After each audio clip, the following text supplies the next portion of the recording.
Just going to show the mechanism by which I will be hinging the lid.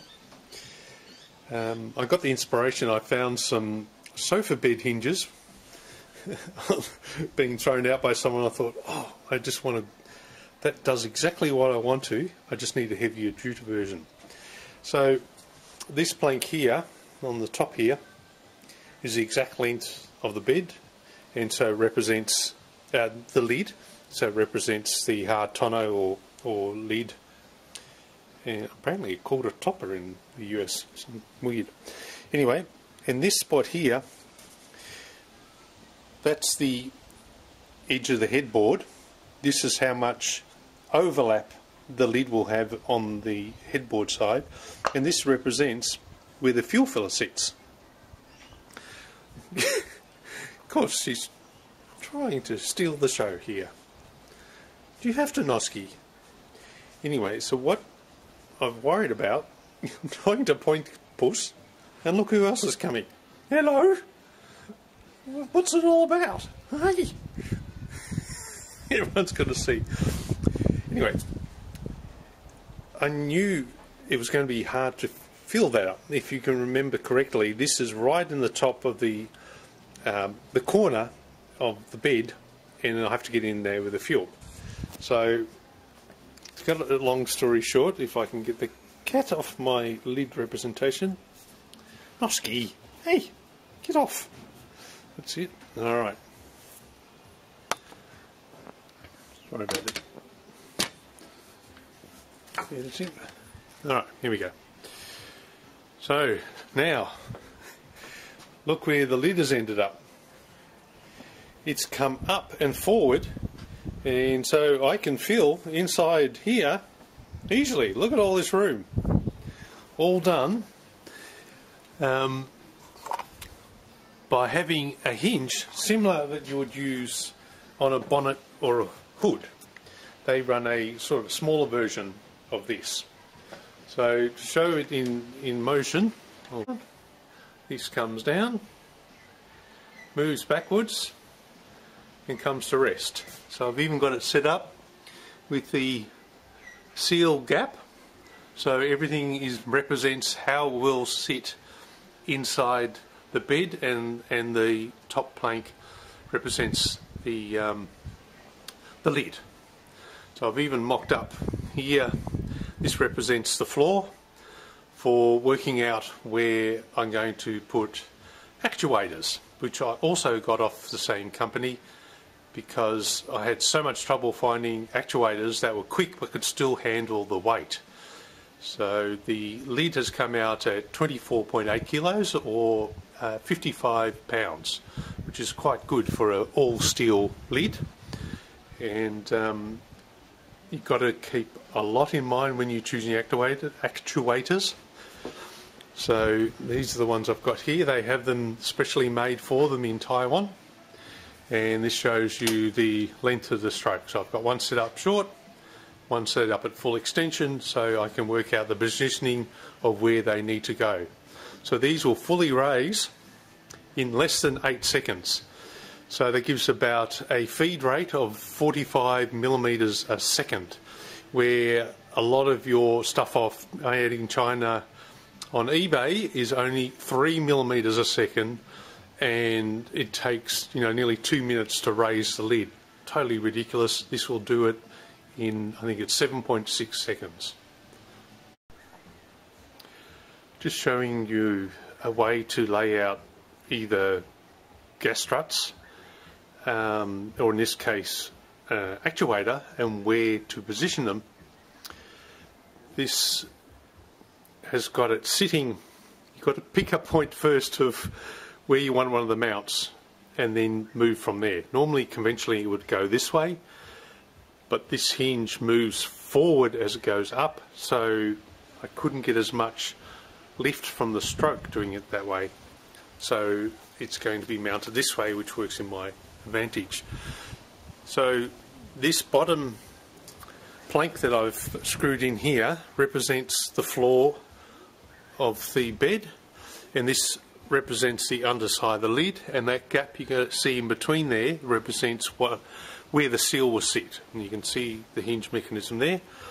So once you've got a upper mount thought of, then you basically pivot this up with a pencil in the hole, and that will give you a line, as you can see there, an arc. So that is your first start point.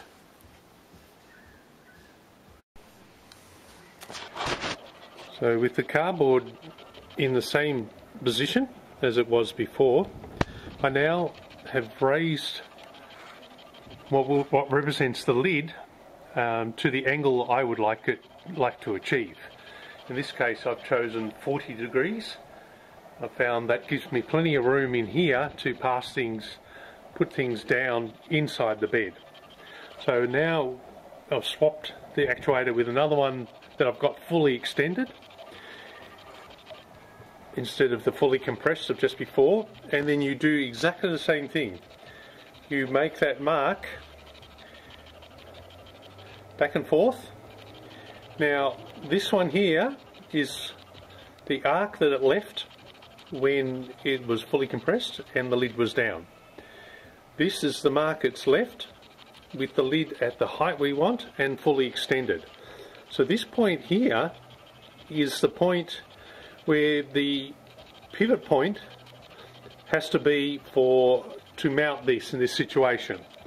Now I think that is a little bit too high for my liking, so what I'll do is I will move that mount closer to the hinge, because I don't want to lose height, closer to the hinge, and then I'll redo these lines, and the closer I get to the hinge the more this comes down. As you can see, I've tried a couple of different positions here, and I was just demonstrating one that was in the middle there. So that's how you find out where your pivot points are going to end up.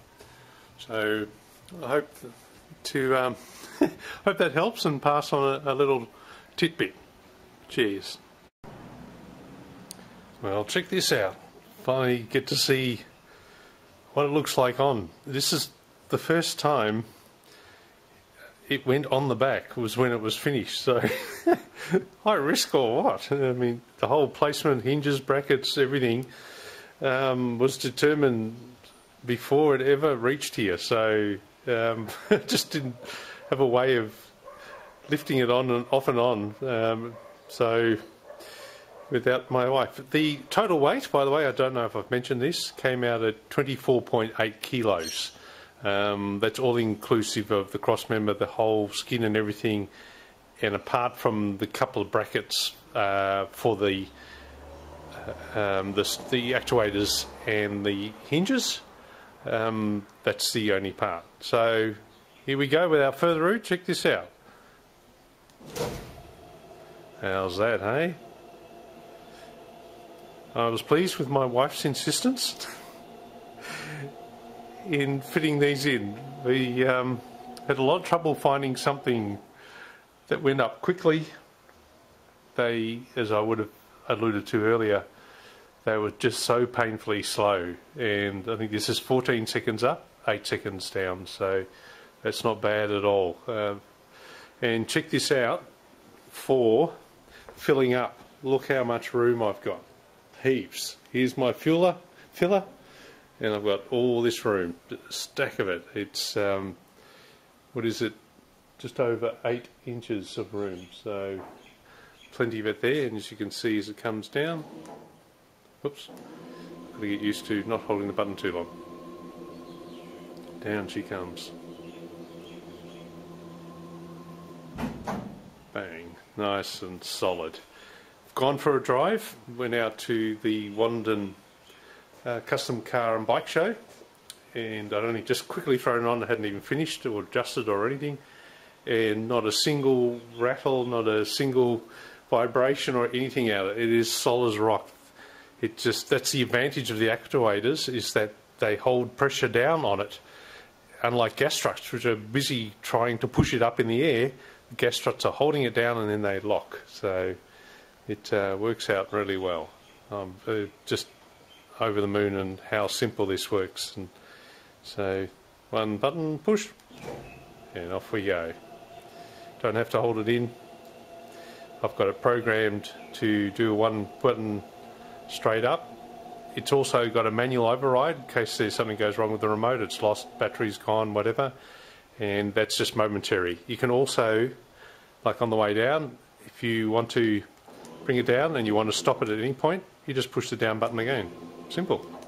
Same on the way up. So it's just brilliant. It's really good. It all works just how I wished it to. So I'm over the moon about the results. I think I got as low a profile as possible where it's still, it didn't look bulbous.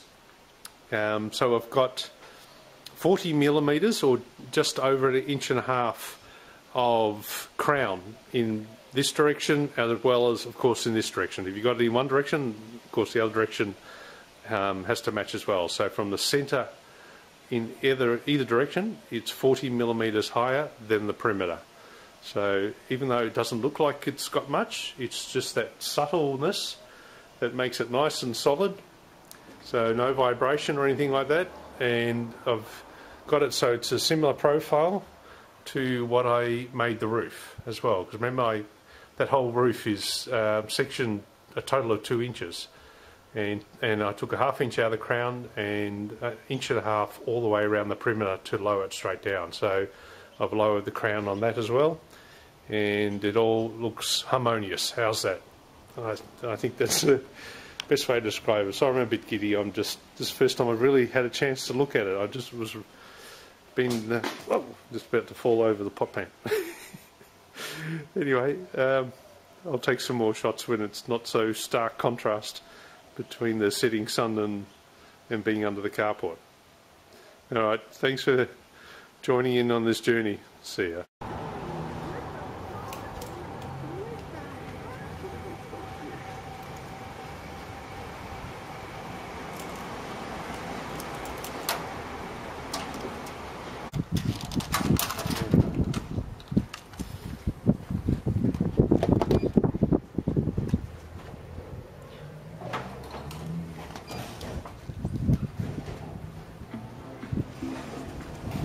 And there we go, first fill with the lid.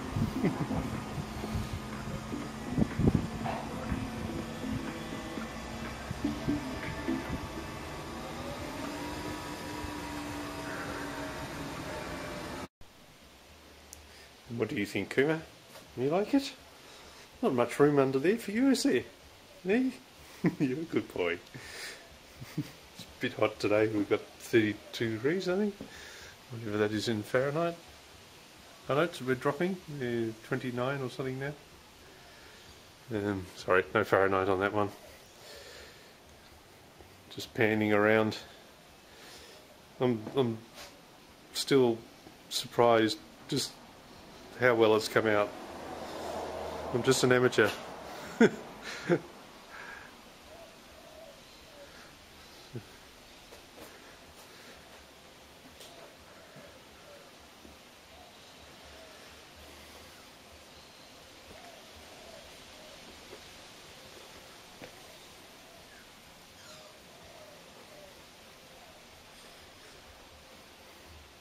I've only just finished putting the wax on, so it's still drying, so that's why it looks a bit patchy.